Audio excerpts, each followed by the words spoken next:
Hello everyone. तो आज की हम इस वीडियो में बात करेंगे कि मॉक को कैसे एनालाइज करें। और अभी ये जो वीडियो है मैंने दिल्ली पुलिस के लिए बनाई है, बट ये हमारी स्ट्रेटजी सभी एग्जाम के लिए एप्लीकेबल है।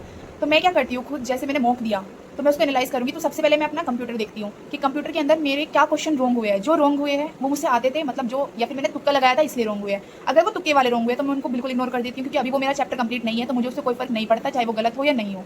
ठीक है, लेकिन अगर कोई ऐसा क्वेश्चन रॉन्ग हुआ है जो मुझसे आता था, मतलब मान लीजिए एमएस वर्ड हमारा कंप्लीट है और एमएस वर्ड का कोई क्वेश्चन रॉन्ग हो जाता है, तो मैं उसको लिख लिख के लर्न करूँगी, मतलब कि ये क्यों गलत हुआ, और उसको अलग नोटबुक में मैं नोट डाउन कर लूँगी। कंप्यूटर का हो गया। सेम चीज़ हमारी इंग्लिश की है कि इंग्लिश के अंदर क्या है, मान लीजिए कोई आपका एरर गलत हो गया, उसके अंदर क्या रूल था, क्या वो रूल मुझसे आता था। अगर नहीं भी आता तो मैं उस रूल को अपना सेपरेट नोटबुक में लिखूंगी। एक मॉक टेस्ट की अलग से आप नोटबुक बना लीजिए। ठीक है, अब मैं बात करूँ मैथ्स और रीजनिंग की, तो मैथ्स रीजनिंग में कुछ नहीं करना।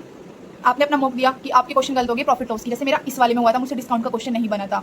तो आपको सबसे पहले अपना एक पेज पे लिख लो कि सारे चैप्टर्स के नेम लिख लो, और वहाँ पे कि आज का मॉक ये था, आज मुझे इस चैप्टर में कोई दिक्कत नहीं हुई लेकिन इसमें दिक्कत हुई है। तो जब आप नेक्स्ट अपना मॉक दो, अगर आपका सिलेबस ऑलरेडी कंप्लीट है, तो जब आप अपना नेक्स्ट मॉक दो तो जो जो क्वेश्चन में आपने इस बार कट लगाया था कि हाँ इस चैप्टर का मेरा क्वेश्चन सही नहीं बना, तो आपको इतने एक हफ्ता कंप्लीट होता है उन चैप्टर्स को बिल्कुल अच्छे से कर लेना है। लेकिन अगर ऐसा है कि आपका जो जो क्वेश्चन गलत हुआ था वो अभी आपका सिलेबस ही कंप्लीट नहीं है, तो फिर लोड लेने की कोई ज़रूरत नहीं, आप अपना आराम से सिलेबस कंप्लीट करो।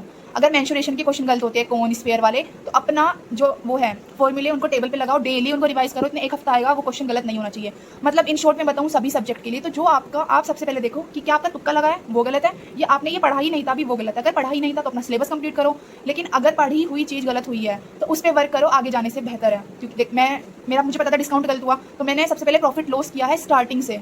ठीक है, तो आप अपना उसको कंप्लीट करो, आगे भागने की कोई नीड नहीं है, सिलेबस अपना टाइम पे हो जाएगा। लेकिन जो चीज़ें तुमसे गलत हो रही है पहले उस पर वर्क करो, और कोई नई स्ट्रेटजी की रिक्वायरमेंट नहीं है कि मॉक को कैसे एनालाइज करते हैं।